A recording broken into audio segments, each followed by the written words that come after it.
Dear student, I have share with you Grunfeld investment model, जिसमें हमारे पास investment के फैक्टर्स हम लाइक फर्म की मार्केट कैपिटलाइजेशन और स्टॉक ऑफ कैपिटल को हमने यूज़ किया है। और उसको जब हम एस्टिमेशन करेंगे, again you have the 5 firms and 5 firms have the same data on C and F. They have the value of constant, और जब उनके इंडिपेंडेंट वेरिएबल सेम रहेंगे तो उस पे हम एफ जी एल एस या ओ एल एस, ये जो भी हम अप्लाई करेंगे तो उनसे हमें आइडिया होगा whether there is strong association in the error term और there is no strong association in the error term.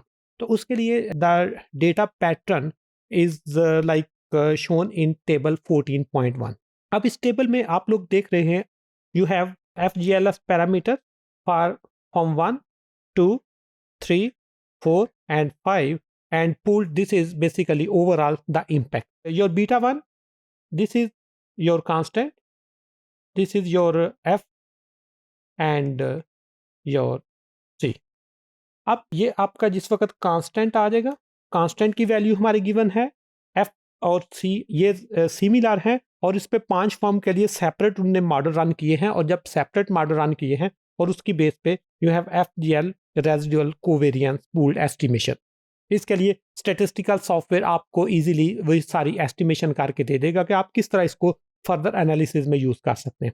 Number 1। Number 2, if you have the data on GM, पहली फॉर्म का डेटा लिया और उस पर रिग्रेस किया, this is simple basically OLS.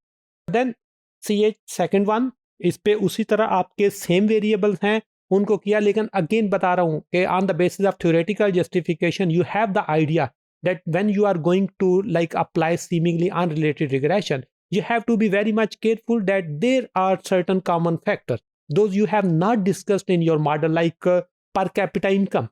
Your overall investment is like determined by like private sector capitalization, credit to private sector, environment of the banking sector, doing business indicator, and so on. So they are almost related. सो जिस वक्त सारी forms को आप separate analyse करते हैं और उनके जो एरर्स हैं उनको आप एनालाइज करते हैं, तो आपको ये चीज़ ऑटोमेटिकली क्लियर हो जाएगी कि yes there is strong association. अगर उनमें एसोसिएशन नहीं है then you have to move simple on OLS, जिसे हम प्रीवियस बात कर चुके हैं in time series analysis. If all the variables are like I1, आप सिंपल को इंटीग्रेशन पे जाओ, लेकिन if all the variable are I not, there is no need of cointegration, you can simply run OLS. Same, if they have the mixed order of co-integration, you can easily like apply ARDL. But if they are having I naught or integrated of order 0, then you can simply apply OLS. In the same pattern, if their errors are highly correlated, then you have to apply SIR.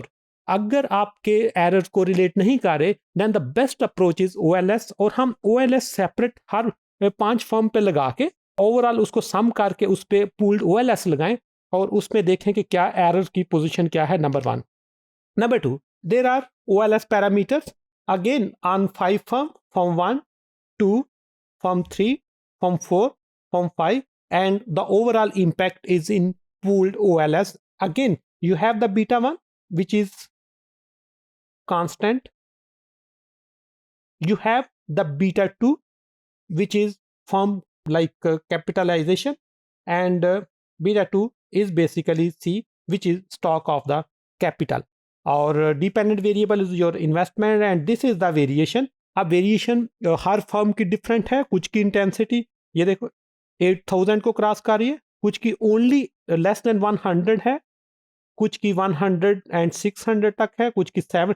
There is a variety of like firms जिनमें variation का pattern change हो रहा है, but overall there are certain common factor जो आपकी economy की health को show करते हैं। सो आपने इसमें केयरफुल होना होगा कि हमें इस पे SOR पे जाना होगा या OLS पे, and a simplest approach to check the correlation among the errors of different regression and different firms model estimation, specifically when we are talking about Grunfeld investment model.